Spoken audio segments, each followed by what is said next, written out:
Hey my friends, family, my name is Anya Hussein. Welcome to another video. Today I would like to discuss emotions, how they play a role in everything we attract and draw into our human experience, and the practice of letting emotions go. This is very simple. It is a technique which anybody can apply, and it gives you an immense understanding of what emotions are trapped within your physical body.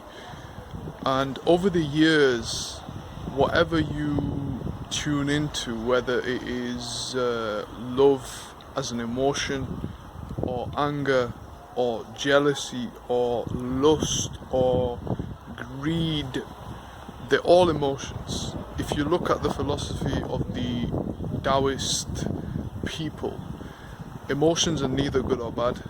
They just are, but we must learn to recycle them and balance them out.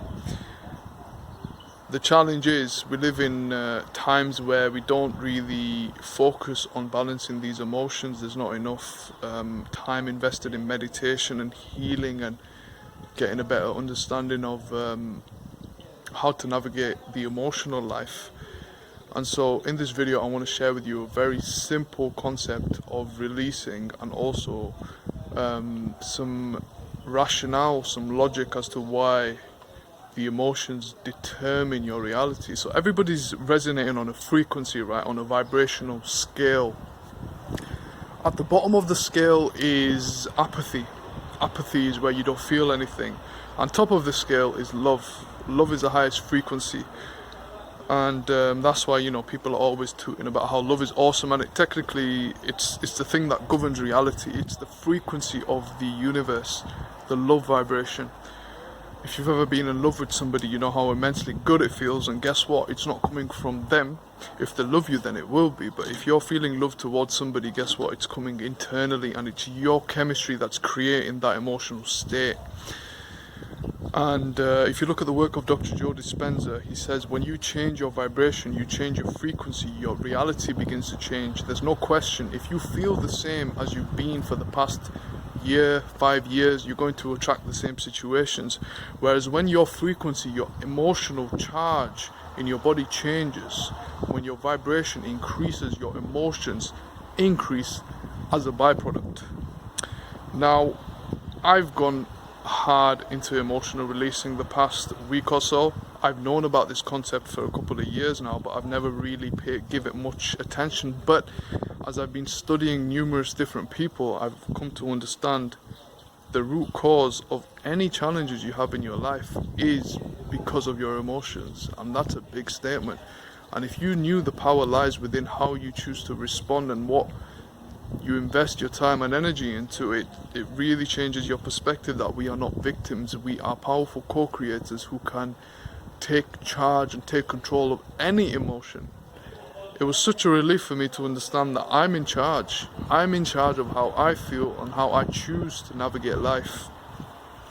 And so what you can do, my friends, is find some time and space to sit down, get into a comfortable position and begin releasing.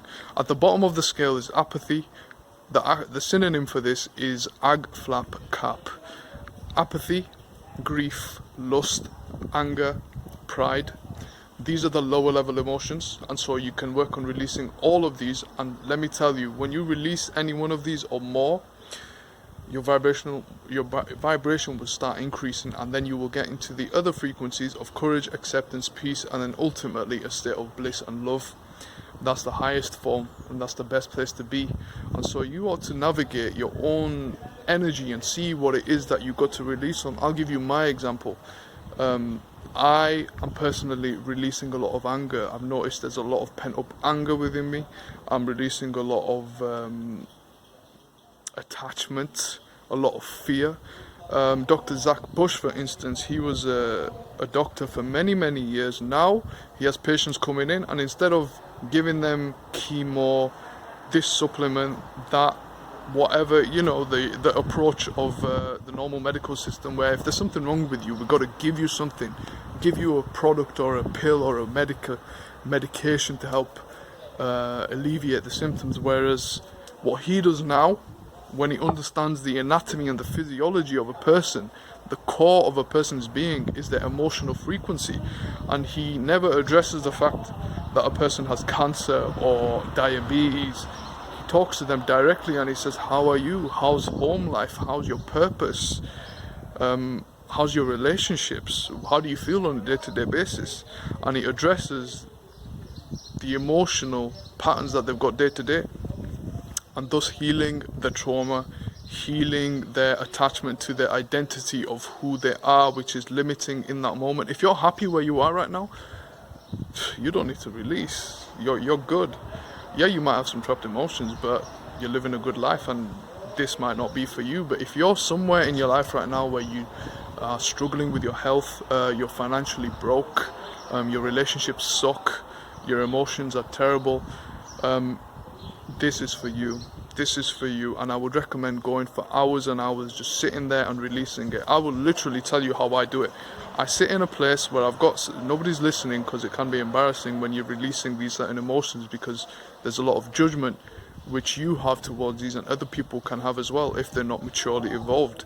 And so what I do is I sit in a quiet place and I say, can I release anger? And some more, and I will go on for an hour or more saying and some more, and let me tell you, it will release, and it releases bit by bit, but you've got to keep doing it day by day by day. I learned this from a guy called Brian Beijing, the releasing method, the Sedona method, and this method, it helped him heal his gut. It changed his financial situation completely. The inventor of the Sedona method ended up with cancer, and he realized, wait a minute, it's me that's created this situation. For 40 years he wanted to be a successful businessman, but all of his businesses failed. And so what he did was, inevitably, when he was diagnosed with cancer, he went home and he says to himself, when was the last time I felt love? When was the last time I felt like I was enjoying life? And it was with an ex which he had, and guess what? He realized that love comes from within. It's not an external thing. And so he started saying, can I welcome the feeling of love? And he did that again. He spent 8 hours or more sitting on his chair because he had nothing better to do. He was crippled. And same with this guy called Brian Beijing. He's doing that. And I'm kind of in a similar position where I've been cooped up in my house for so long, and there's nothing better to do then except releasing.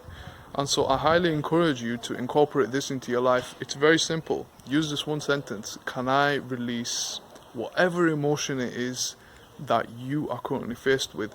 And you've got to sit and feel into your body.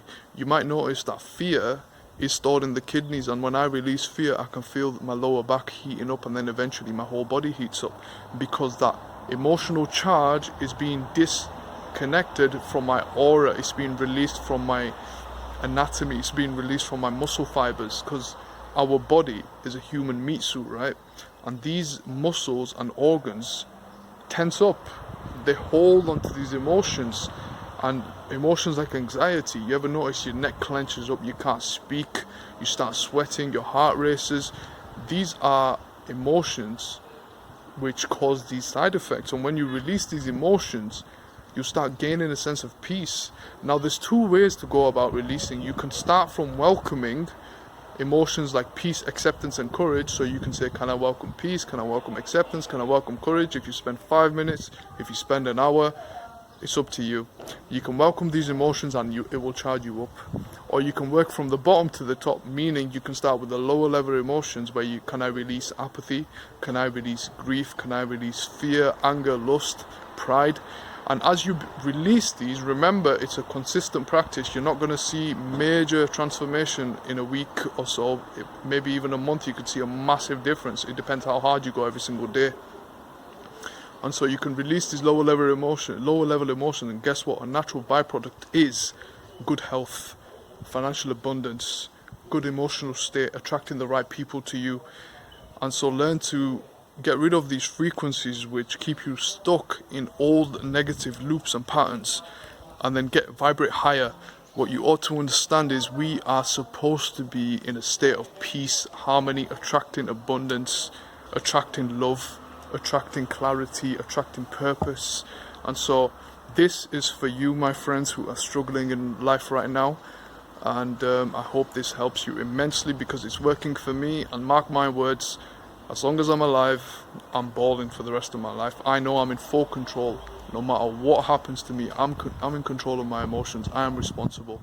And I want to share this with you, and I'm going to continue sharing this concept of releasing with anybody I meet, because it has completely transformed my perception of everything. We are responsible, people.